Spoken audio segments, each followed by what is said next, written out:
समीन मोहतरम ज़िक्र आले मोहम्मद बिन महसन खतीब अहल बैत शहनशाह फ़ज़ैल व मसहब जनाब आमिर अब्बास दरवेश आप सिंध इन्होंने बाद मुल्क पाकिस्तान की नामवर शख्सियत खतीब अहल बैत सैयद सलीम हैदर नकवी यूसुफ शाह बाबा सैयद अलियास रज़ा शाह से बेल मुल्क पाकिस्तान की नामवर शख्सियत जनाब मलिक मोहम्मद निवाज सिंध लैया जनाब चौधरी तनवीर अब्बास बेल सैयद मुंतज़िर साबिर बेल आकाश रज़ा कनानी मुरीद अब्बास जाफरी साहब आवाज़े बुलंद सलवात।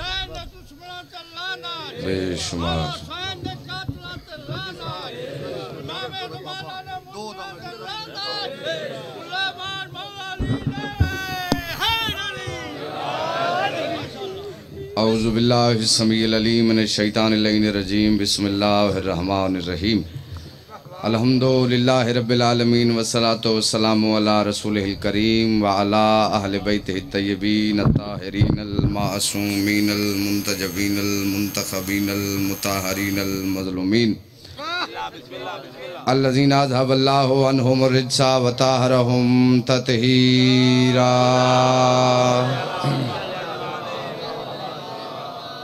वलानतु दाइमा अला दाइहिम मजमाइन मिन यौमिना हाज़ा इला क़ियाम यौमिद्दीन अम्मा बादो फ़क़द क़ाल अल्लाहु तबारक व तआला फ़ी किताबिहिल मजीद बिस्मिल्लाहिर रहमानिर रहीम कुल जाअल हक़्क़ु व ज़हक़ल बातिल इन्नल बातिला काना ज़हूक़ा। दरूद पढ़िए बावाज़े बुलंद।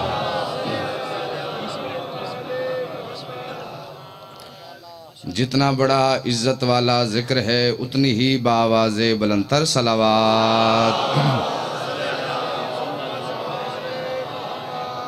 दुआ है खालिक कायनात बानियान फ़र्श अज़ा मुआविनीन फ़र्श अज़ा मुंतज़मीन फ़र्श अज़ा तमाम मेहनत काविश लंगर और नियाज़ अपनी पाक बारगाह में कबूल मंजूर फरमाए। जितने अज़ादारा ने इमाम मज़लूम इस फ़र्श अज़ा पर चल के आए हैं कोई झोली इस ज़िक्र से खाली वापस न जाए। इस इज़्ज़त वाले ज़िक्र के सदक़े में मालिक ज़माना आप तमाम की परेशानियाँ दूर फरमाए। मौला आप सबको 14 की ज़वारी नसीब फरमाए। बिलख़सूस इमाम हुसैन अलैहिस्सलाम की दहलीज़ पे सजदे की तौफ़ीक़ अता फरमाए। दुआएँ अजीज़ों जितनी मांगी जाएँ थोड़ी होती हैं, लाखों करोड़ों दुआओं की एक दुआ अल्लाह इस ज़िक्र के सदक़े में हमारे हकीकी वारिस वलीउल असर इमाम अलैहिस्सलाम के ज़हूर में ताज़ील फरमाए। तवज्जो है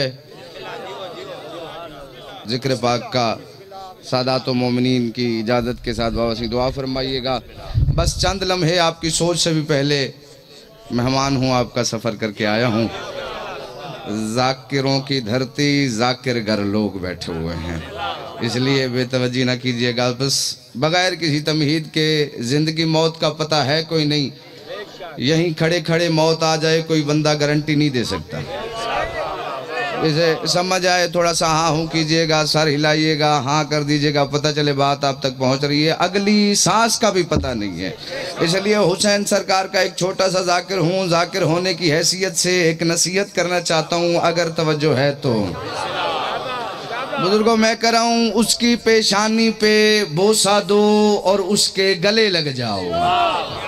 मुश्किल दौर है, मुश्किल ज़माना है, अजीब ज़माना आ गया है। आज पता नहीं चलता किससे हाथ मिलाना है, किससे ताल्लुक़ रखना है। लोगों का पता ही नहीं चलता कि कौन से रूप में अंदर क्या है और बाहर क्या है। इसलिए नसीहत है, मिलना किससे है, ताल्लुक़ किसने रखना है। मैं कह रहा हूँ उसके माथे पे, उसकी पेशानी पे बोसा दो और उसके गले लग जाओ। किसके? सुन के जो नामे अली शाद हुआ करते हैं।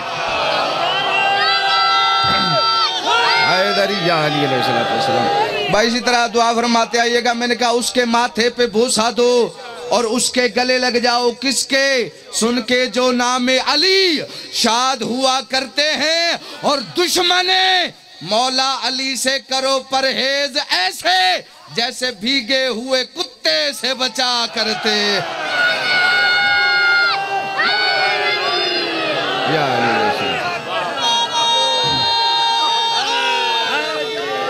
अली मौला आपकी दुनिया। हुसैन सरकार जिनके दराज फरमाए। अल्लाह फरमाता है कुल जाल हक को वज़ा हकल बातिल, जहाँ हक आ जाए वहाँ से बातिल मिट जाता है। इन्नल बातिला काना तमहीद मैंने करनी नहीं है, बस वो बात जो आपका हक बनता है आप तक पहुँचा के दुआ लेने लगा हूँ। और बेशक जो बातिल है ना उसके मुकद्दर में उसके नसीब में मिट नहीं लिखा है। आज नहीं तो कल बातिल ने मिट जाना है यकीनन। इज्जत वाला मजमा, इज्जत वाले लोग, पढ़े लिखे लोग मेरे सामने बैठे हुए हैं, सब ने आयत का तर्जमा है ही इतना आसान। जहाँ हक होता है वहाँ बातिल नहीं होता। सवाल ये पैदा होता है कि आखिर ये हक है कौन। सही पढ़ा लिखा दौर, सोशल मीडिया का जमाना, आज बात करो नहीं पूरी दुनिया में चली जाती है। लाइव मजलिस चल रही है, 2-2 मूवियां लगी हुई, कई सारे मोबाइल वीडियो बनाते हैं, यहाँ से बात होती है पूरी कायनात में चली जाती है। आज के दौर में सिर्फ बताना नहीं दिखाना भी पड़ता है। दुनिया सवाल करती है, आज किसी अली वाले के छोटे बच्चे को भी खड़ा कर दो ना, पूछो हक कौन है, फौरन से भी पहले कहेगा मेरा मौला अली हक है। लेकिन मैंने कहा दुनिया सवाल करती है बताओ तो सही लिखा कहाँ पे हुआ है। तुमने कह तो दिया। और भाईजान अगर उन्हें रिवायत दिखाओ कहते हैं जी हम रिवायत नहीं मानते। रावी का बताओ कहते हैं जी ये रावी ज़ईफ है। तवज्जो है, न रावी न रिवायत मानते, न हदीस न मुहद्दिस। इसलिए दरवेश कुरान से बताने लगा है कि हक है कौन। जो बेदार बैठे हो इस महल्ले वालों पिछले वालों आप भी ताईद फरमाइएगा। 18वां पारा सूरह मोमिनून, अल्लाह फरमाता है लवित्तबाल हक़्क़ु अहवाअहुम लफसदतिस समावाति वल अर्ज़ि व मन फीहिन्ना। अल्लाह कहता है अगर हक इन लोगों की ख्वाहिशों के मुताबिक, इनकी मर्जियों के मुताबिक, इनकी इत्तबा, इनकी बैयत कर लेता तो अल्लाह कहता है आसमान तबाह हो जाते, जमीनें तबाह हो जाती। जो बेदार बैठे हो ताईद फरमाइएगा। लवित्ता कुरान की आयत पढ़ रहा हूँ, रिवायत नहीं। अल्लाह कहता है अगर हक इन लोगों की मर्जियों के मुताबिक इनकी बैयत कर लेता ना आसमान रहते ना जमीन रहती। अब मैं तुमसे सवाल करता हूँ, आसमान खड़े हैं या तबाह हो गए? खड़े हुए। जमीन कायम है या टूट फूट गई? कायम है। तो अगर आसमान और जमीन कायम है तो फिर कह दो जाहिल मुल्ला से कि बकवास न करना। दलील है इस बात की कि हक ने किसी की बैयत नहीं की।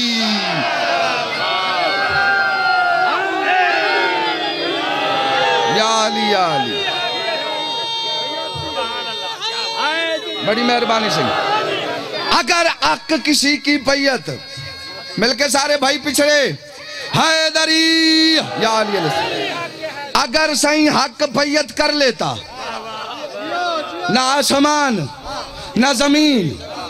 और इतना सारा मजमा अली वाले मेरे सामने बैठे हुए हैं, जिम्मेदारी के साथ जाओ शर्क से गर्ब, शिमाल से जनूब, अर्शो फर्श, पूरी रूए जमीन पे घोड़े दौड़ा लो इल्म के, या मेरे मौला अली के बगैर कोई ऐसा लाओ कि जिस पे यह आयत मुंतबक होती हो। अगर नहीं ला सकते तो फिर मैं मुल्ला की गर्दन पे कदम रख के तर्जमा करने लगा हूँ। अल्लाह कहता है कुल जाल हक़्क़ु व ज़हक़ल बातिल। अल्लाह कहता है जहाँ अली आ जाए वहां से बातिल मिट जाता है।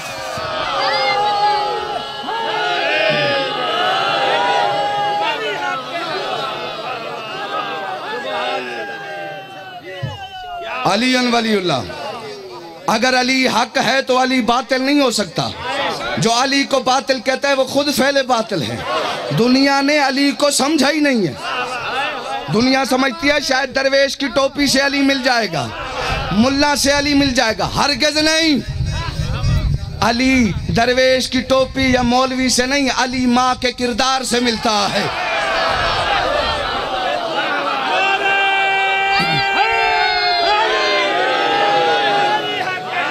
इसलिए कभी दरवेश के चक्कर में ना आना। हाँ शायद समझो दरवेश मदरसे में पढ़ा हुआ है, कुम पढ़ के आया है, नजफ पढ़ के आया है तो तुम्हें अली दे देगा। हरगिज़ नहीं। अली का इश्क खैरात से मिलता है। और 70 साल 60 साल बंदा पढ़ पढ़ के पाकिस्तान में आके अगर तुम्हें अली से मना करते हैं ना, फिर ये ना समझना बड़ा पढ़ा लिखा या बड़ा आलिम है, समझना यही कि अली चाहता ही नहीं है कि इसकी नजस ज़बान पे मेरा नाम आए।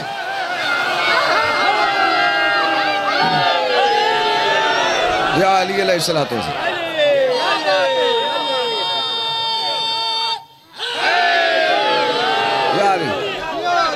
जो अली वाले बैठे हैं दुआ फरमाइएगा। बस समेटने लगा हूं बयान को। हमने अली सीखा मीसम से है, लिया कुरान से है। अली कैसे पढ़ना है हमें मीसम ने बता दिया था। जबानें काट दोगे गूंगे बन के अली अली करेंगे। और ये तो मेरे मौला ने खुद फरमाया है कि दुनिया समझती है शायद मेरे दीवानों के दिलों से ये मेरी मोहब्बत निकाल सकते हैं। अली सरकार फरमाते हैं हरगिज़ नहीं।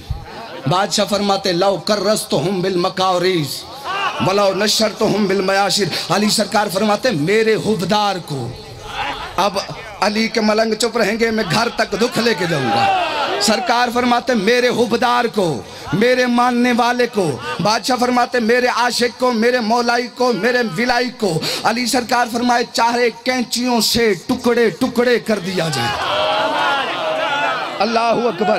बादशाह फरमाते मेरे मानने वाले को चाहे कैंचियों से टुकड़े टुकड़े। बादशाह टुकड़े, अली फरमाते नहीं, एक टुकड़े के 1000 टुकड़े किए जाएं। अब चुप रहोगे दुख रहेगा। इज्जत अली की कसम, मौला 1000 टुकड़े। अली फरमाते नहीं, 1000 टुकड़े करके उन्हें आग में जलाया जाए। बादशाह फरमाते जब आग में जल जाए और वो राख बन जाए, अली फरमाते उस राख को हवा में उड़ा दिया जाए। अली फरमाते उड़ते हुए हर जर्रे से आवाज आएगी अली हक है। या अली अलैहिस्सलाम।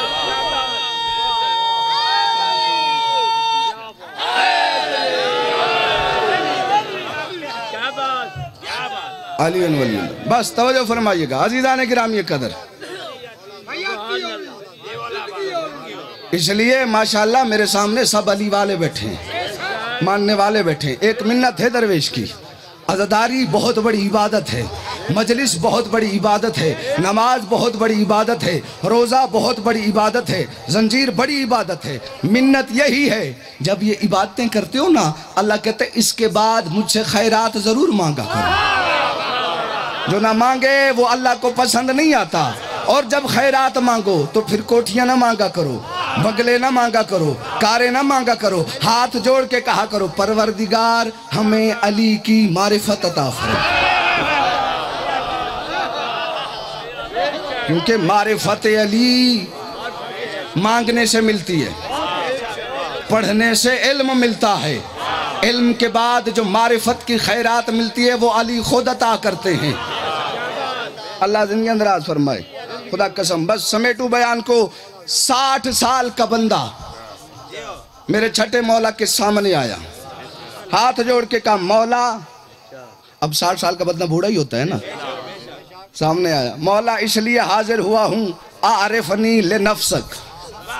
मौला मुझे, मैंने कहा मारिफत खैरात से मिलती है, मांगने से मिलती। बंदा आया आरिफनी ले नफ्सक, मौला इसलिए हाजिर हुआ हूँ कि मुझे अपनी मारिफत करवाइए, एक एक लफ्ज की जमानत के साथ।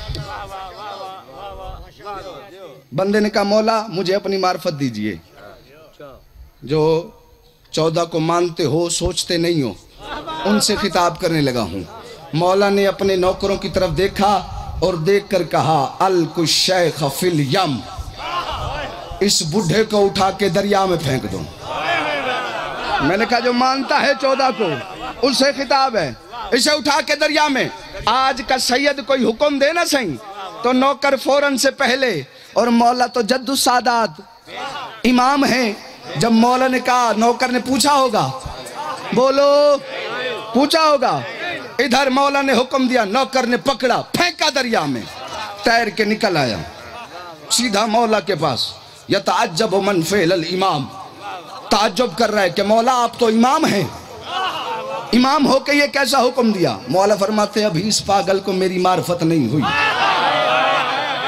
अभी इसने मुझे नहीं पहचाना। बादशाह फरमाते फिर से पकड़ो, फिर दरिया में फेंको।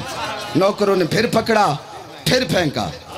बूढ़ा था, 60 साल की उम्र थी, कितना तैर सकता था। तैरते तैरते डूबते बचते आखिरी सांसों में बाहर आ गए, आखिरी सांसों में, मरने से पहले। अब इसने ताज्जुब नहीं किया, युआतिबु मन फ़िल इमाम, गुस्सा कर रहे कि मौला अगर आप इमाम ना होते तो मैं आपको बुरे लफ्जों से याद करता। मौला ने इसके गुस्से का जवाब गुस्से में नहीं दिया। सरकार के चेहरे पे तबस्सुम आई, मुस्कुराहट आई। बादशाह मुस्कुरा के कहते अभी भी इस झल्ले को मेरी मार्फत नहीं हुई। जो अली वाले बैठे हो थोड़ा साथ दीजिएगा, अभी भी इसने मुझे नहीं पहचाना। बादशाह फरमाते हैं हाथों से पकड़ो, पांव से पकड़ो, फेंको दरिया के सेंटर में।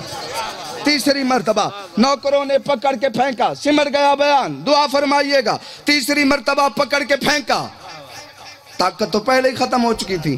तैरने लगा, तैरते तैरते जब सारी ताकत हो गई खत्म और ये लगा डूबने, जैसे डूबने लगा ना, आसमान की तरफ देखा, हाथ जोड़ के कहा बेकल मुस्तगासो या अल्लाह, ए अल्लाह तुझसे फरियाद है, मेरे अल्लाह तू ही मदद कर। ये कह के पानी के अंदर गया, आंखें बंद हुई, आंखें खुली तो मौला के कदमों में पड़ा हुआ था। आंखें खुली तो मौला के पीछे वाले बेदार रहिएगा, आंखें खुली तो मौला के कदमों में पड़ा हुआ था। हाथ जोड़ के कहता है मौला मैंने पहचान लिया, सरकार मैंने मार्फत हासिल कर ली, बादशाह मुझे आपकी फजीलत का पता चल गया। मौला फरमाते पहले तो नहीं पहचाना, अब कैसे पता चला?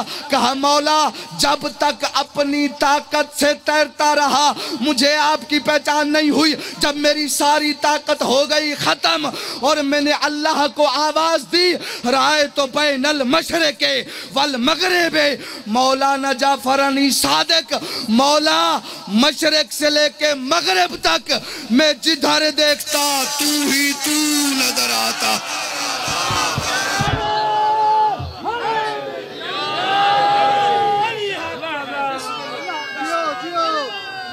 अलीन वलीउल्लाह सारे मिलके भाई अगले पिछले हैदरी या काश दुनिया अली को समझ जाती। अली की बेटियां बाजारों में ना आती। चहला में इमाम हुसैन अलैहिस्सलाम की मजलिस जब आया है ना, गैरत का बीमार, 1 साल के बाद करबला, बस 2 जुमले मसाहिब के, 2 से 2.5 जुमले माफी मांग के, सैयद सज्जाद 1 साल बाद करबला में कहीं नहीं गया, सीधा गया अपने चचा अब्बास की कब्र पे, पैरों वाली साइड पे बैठ गया, रो के कहा अमीर चाचा, मेरी माँ के चादर के निगरान चाचा, मेरी बहन के प्यास के जामिन चाचा, मेरे बाबा की कमर का जोर चाचा। सजाद फरमाते चाचा गाजी जब मैं करबला से गया था ना, 85 मस्तूरात 113 बच्चे लेके गया था चाचा। 85 मस्तूरात में से 13 बीबियां बच गईं। 100 जो करने आया मातम, 113 बच्चों में से 9 बच्चे बच गए। चाचा मैं तेरी कब्र पे ये कहने नहीं आया कि आके मेरे साथ मिलके मातम कर फातिहा पढ़, बल्कि ये कहने आया हूँ जो 13 बीबियां बच गई हैं वो हुसैन की कब्र पे बैठ के मातम कर रही है। चाचा एक बार कब्र से बाहर आ और मुझे पहचान के दे, इनमें से तेरी बहन ज़ैनब कौन सी? या हुसैन शर्मा के न रोना मेरे भाई, जो करने आया है मातम। चाचा गाजी इतना मारा है मुसलमानों ने, तेरी मुर्शिदजादी पहचानी नहीं जाती। इज्जत अली की कसम इतना जुल्म हुआ शाम के बाजार में। अदादार का दिल बड़ा नाजुक होता है, किसी का दिल दुखे हुसैन के सदके मुझे माफ कर देना। चाचा इतना जुल्म हुआ, शाम के बाजार में जब पहुंची है ना अली की बेटी, इतना रश था, इतना हजूम था, कमीने शिमर ने ऐलान किया, अली की बेटी से कहो खड़ी रहे, दरबार सज रहा है। या हुसैन, खड़ी रहे अली की बेटी, दरबार। इब्ने मंजर कहता है मौला कितनी देर अली की बेटी खड़ी रही, तड़पा मेरा मौला सज्जाद, मातम करके कहा। इब्ने मंजर खड़े खड़े अली की बेटी ने 17 आजानें सुनी। 17 आजानों के बाद हुक्म मिला, आए अली की बेटी, दरबार सज गया। करोगे मातम, पढ़ूं फिक्रा। इतना जुल्म हुआ जब तक सज्जाद, पढ़ने वाले हम पढ़ देते हैं, सज्जाद 40 साल खून रोया है, ले आ कुरान मेरे सर पे रख, सज्जाद आज भी कब्र में खून रो रहा। अल्लाह हाय कबूल फरमाए, आज भी कब्र में खून रो रहा है मेरा मौला सज्जाद। मोरे मौला का सहाबी है, नाम है इब्ने मंजर। इब्ने मंजर कहते मौला हर वक्त रोते हो, आंखों से खून बहाते हो। खत्म हो गया आखिरी डेढ़ जुमला मसाइब का। अज़ादारा ने इमाम मजलूम, मेरे मौला फरमाते इब्ने मंजर तूने जो कहा है ना मैं हर वक्त खून बहाता हूँ, मैं तुझसे एक सवाल करता हूँ, मुझे उस सवाल का जवाब दे दे, सज्जाद खून रोना बंद कर देगा। इब्ने मंजर कहते मौला क्या सवाल? कहा मुझे इतना बता दे कि 24 बरस का जवान बेटा हो और बेटा भी गैरतमंद हो, और उस जवान बेटे के सामने उसकी माँ का बुर्का उठा लिया जाए, उसकी बहन तमाचे खाए, वो बेटा क्या करेगा? इब्ने मंजर कहते मौला वो बेटा मर जाएगा। सज्जाद फरमाते इब्ने मंजर सज्जाद मरा भी। बस आखिरी जुमला मसाइब का माफी मांग के अज़ादारा ने इमाम मजलूम, मैंने कहा सज्जाद आज भी कब्र में भाईजान खून रो रहा है। यही सहाबी मेरे मौला सज्जाद का ये रिवायत करता है, जब आखिरी वक्त में मेरे मौला सज्जाद को मेरे मौला बाकर ने कब्र में उतारा है ना, क्या देखते हैं कफन का रंग तब्दील हो गया। मेरा मौला बाकर तड़पा, हाथ जोड़ के कहा बाबा अब तो खून रोना बंद कर, जो मांगने आया है खैर बाबा अब तो खून रोना। सैयद सज्जाद का लाशा तड़पा, आवाज आई बाकर बेटा मैं कब्र में भी खून रोऊंगा, बाकर बेटा मैं हश्र में जो करने आया है मातम मेरा मसाइब का फिक्रा सुनना, बाकर बेटा मैं हश्र में भी खून रोऊंगा। आवाज आई बाबा वो कौन सी बात है जो आपको कब्र में खून रोने पे मजबूर करती है? सैयद सज्जाद का लाशा तड़पा, आवाज आई बाकर बेटा मुझे शाम के बाजार का वो मंजर नहीं भूलता जब मेरी 4 साल की सकीना मेरे करीब आती थी, मेरा दामन पकड़ के कहती थी भैया सज्जाद शिमर से कहो मुझे जितना मारना है मार ले, लेकिन मुझे ताने ना मारे, जितना मारना है मार ले लेकिन ताने ना मारे। सज्जाद फरमाते सकीना क्या ताने मारता है? छोटी सी बच्ची रो के कहती है भैया तमाचे मारता है, और मार के कहता है बुला गाजी को, और जिस पे बड़े मान करती थी और बुला उस आलमो। सलामत।